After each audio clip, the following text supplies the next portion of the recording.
Neuro abilities and disabilities is the topic this week. And I'm going to talk about the thing that's not my main problem, but makes all of the problems that I have worse. I'm very, very bad at knowing what I'm feeling. Or if I'm feeling anything, I have no idea. If I'm feeling something, I'll generally be feeling it as a physical pain, whether it's good or bad sometimes, which is like too much of anything just makes me like unsettled, and like even like being too happy is I have to calm down. Unfortunately, the ways that I calm down, a lot of people I think find mildly distressing. Like, I do this a lot when I'm very stressed out, which is that here, just like, and well, I don't think there's anything wrong with that. It's not harming anyone. It's just a really nice calming feeling for me. Other people just find it strange, and apparently it's like inappropriate behaviour, although I don't see how they could have established a rule on that, because there aren't many people who go around like that. Or if I'm really like negatively stressed out, that's what I'd do. If I'm just like happy but too happy and I need to calm down and get to a level state, or slightly anxious also, just because it's a really nice feeling on my very tanned fingers. But if I'm really like negatively feeling emotion, then I do a lot of this, and I always have. Or if I'm over, even if it's not sound, although I'm very sound sensitive, I'm also quite sensitive to touch. I don't like to be touched by strangers. But if I feel like overloaded in a sensory sense, then I'll just like rock back and forth, or if I'm in a place with enough space, I'll pace a bit. I like looking at a fixed point in the ceiling and walking past it and continuing to look at it. It's just a very nice soothing feeling for me. I like to be in small spaces when I think it's when I'm feeling like extreme emotion. I can't be sure, but I think my actions seem to suggest that it's extreme emotion. I like to be in very like small spaces, being like with a lot of like pressure around me, which a lot of people don't like. I don't think they think it's claustrophobic, but I think it's amazing. Like when I was a child, I used to pull out my bed, and so there was like a little gap between the bed and the wall, but it wasn't like a large gap, just enough for me to slot myself into it, and I would sleep in there, which was nice. I'd also sit in the shoe cupboard because I like sitting on shoes, because I just like the feeling of it.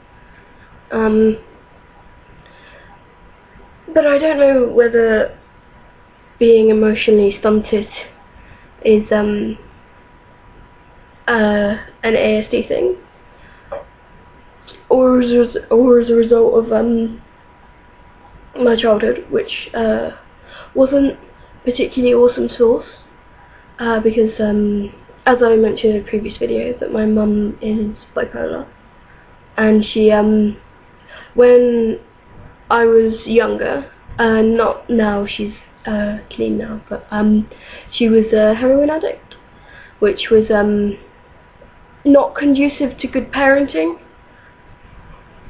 She didn't really send me to school or tidy the house, or make basically just neglect on all fronts.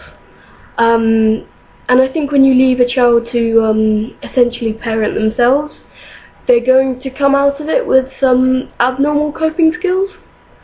So I don't know if that's a thing, or it's a combination of the two, or whatever.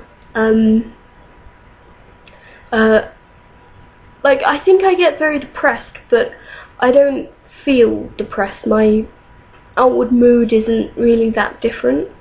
But I mean, when I was 13, I must have been feeling like quite low, because if you look at the events that happened then, I was living with my aunt because she took me away from my mother because my mother wasn't capable of looking after me at all. I ran away in a very strange and calculated way. It was specifically to make a point, because I didn't enjoy being at my aunt's because she had very, very loud children. And I'd rather be hungry than in a loud place. I can't visit there. Well, I do visit there because she's my aunt and she gets angry if I don't visit her. But I don't enjoy loud, and her children are older now, so they're quieter, but they're still loud. And she had another one, and it's a toddler, and they scream, and no. Yeah, I ran away specifically to send a message, which I think is peculiar. I don't enjoy living here. Please, may I live somewhere else? And they social services gave me to my grandmother, which was a piss poor move.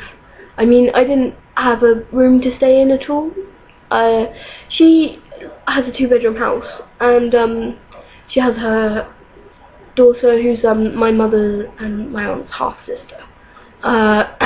Who my grandma had my mum and my aunt when she was like 17. She had my auntie when she was like I don't know, like 30, 40, older. So when I was 13, she was about 18, 17, 18, I don't know. But so she had her room, and I just slept in the living room, which was unsettling. And she'd tell me off for the weirdest things, like I was looking for batteries, and she was just like, "No, it's so rude. How dare you go through my cupboards?" And she's like, "I'm living here. I live here. I would like batteries." I don't understand. Anyway, and I broke something, and she cried, and she was very angry, and I didn't get it. It didn't make any sense to me. But she gave me back to my mum, which I don't think social services necessarily approved of.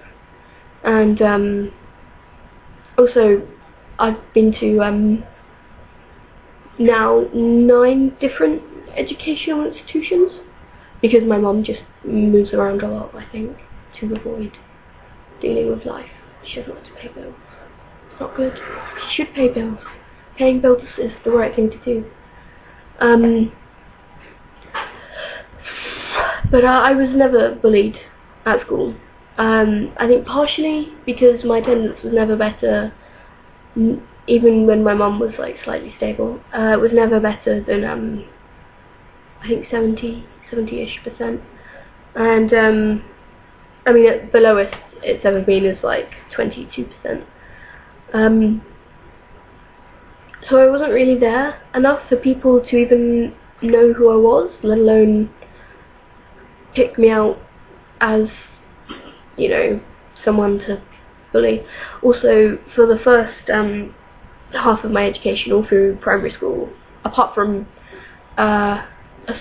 one school that I went to,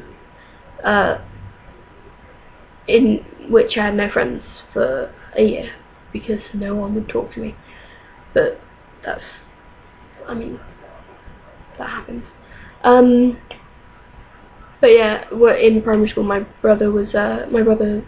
a brother who's 4 years older than me. I was a very small child. I'm still like a short person now. I'm like 5 foot. And he was a very, very large child, very tall and broad, and very boisterous. And he was cool. I don't really know what that means, but people thought that he was cool. So I didn't really get any problems because he would hit the people in the face that said mean things about me, because he's like that. That's what he's like.